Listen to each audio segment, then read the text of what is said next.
राधे राधे महाराज जी, आपके चरणों में कोटि कोटि प्रणाम।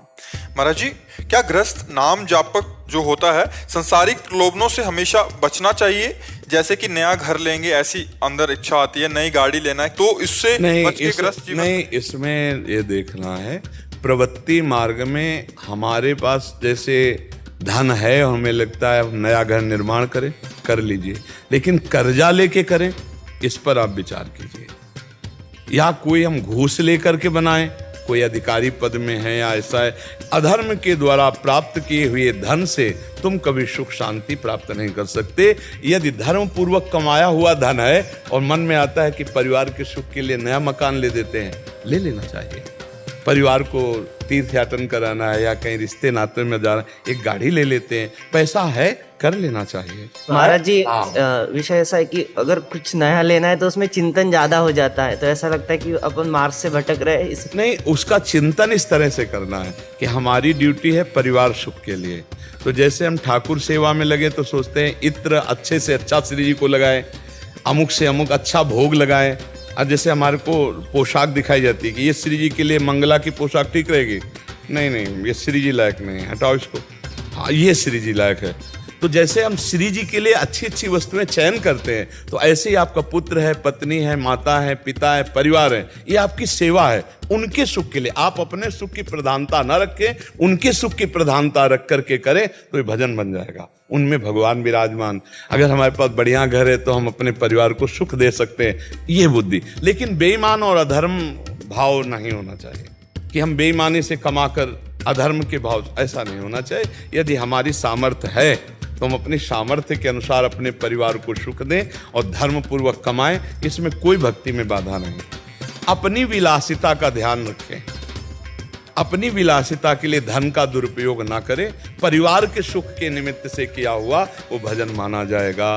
लेकिन जहां लक्ष्य है अंदर के चिंतन का, अपनी विलासिता का, देखो कुछ लोग होते हैं धन कमाकर विलासिता में, जैसे मदिरा पान कर रहे हैं, पराई स्त्रियों के प्रति गलत पैसे का प्रयोग कर रहे हैं, और नाना प्रकार के अन्य जो वो सब नहीं, कमाए हुए धन से दैवे। कभी कभी किसी शराब पीने वाले भाई से पूछा कि आप कितने की शराब पी जाते हैं? 100-200 की तो पी जाते होंगे। बोले 1000 की पी जाते हैं। हम कहा अब बताओ, अगर 1000 रुपये का आप फल फूल सब्जी लेकर घर जाओ और सबको पाओ तो कितना परिवार सुखी होगा। आज के बाद कसम खाओ कि शराब नहीं पिएंगे। तो धन का वो दुरुपयोग है और ये धन का सदुपयोग है। तो उस धन का सदुपयोग करते हुए परिवार को भगवत भाव से मानते हुए नाम जप किया जाए तो हमारी भक्ति में कोई बाधा नहीं है। हाँ, हम अपने लिए जब कपड़ा खरीदेंगे तो कम पैसे वाला सोचेंगे, लेकिन जब पत्नी के लिए खरीदें बहुत अच्छा खरीदें जो खुश हो जाए, बेटे के लिए अच्छा सा, माता पिता के लिए अच्छा सा अच्छा, अपने काम चल जाएगा, अपना काम चल जाएगा।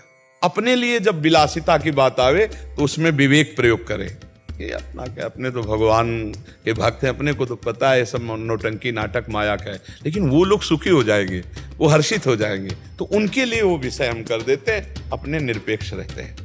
जैसे कम से कम अपना खर्चा बनाते हैं और उनके लिए अच्छी से अच्छी व्यवस्था करते हैं, ये सेवा बन जाएगी। उनके लिए जो योग्य है वही करना है, उनकी मांगों को हमेशा पूरा नहीं कर सकते। हाँ, मांगों की तो किसी की भी पूरा नहीं किया जा सकता, क्योंकि मांगे तो बहुत बड़ी है, बहुत बड़ी है। नहीं, मांगे तो बहुत बड़ी है। अगर एक सोने की जंजीर पहरा दो तो फिर हीरे का हार चाहिए तो मांग तो बढ़ती चली जाएगी। लेकिन जैसे मांग करने वाले हैं जो अपने प्रिय, देखो मांग करने वाले जो प्रियजन हैं उनके सामने अपनी परिस्थिति खोल के रखनी चाहिए, जिससे उनका द्वेष न बढ़ने पावे। कि अब जैसे माता पिता है वो जो मांग कर रहे हैं, पत्नी है जो मांग कर रही है, तो अगर उनके सामने आपकी परिस्थिति नहीं तो वो कहेंगे, पत्नी जो कहती है वो कर देता है और हम जो कहते हैं वो नहीं करता, या इनके माता पिता कहें तो कर देते हैं और जब हम कहें तो नहीं। तो आपस में द्वेष न बने, अपनी परिस्थिति को खोल के रखें। विवेकी भक्त जन जो होते हैं वो छुपाव छल कपट नहीं करते। इतना महीना आता है, इतने में ये खर्चा होता है, इतना। अब आप बोलो हमारे पूज्य हैं माता पिता, उनका ऐसे, और आप तो हमारी प्राण हो, आप हमारी अर्धांगिनी हो, आपको क्या छुपाव है। एक दैन्यता और प्रियता में किसी को भी बस में किया जा सकता है, और अगर विवेक नहीं है तो फिर बहुत कलह और शांति गृहस्थी में हो जाती है।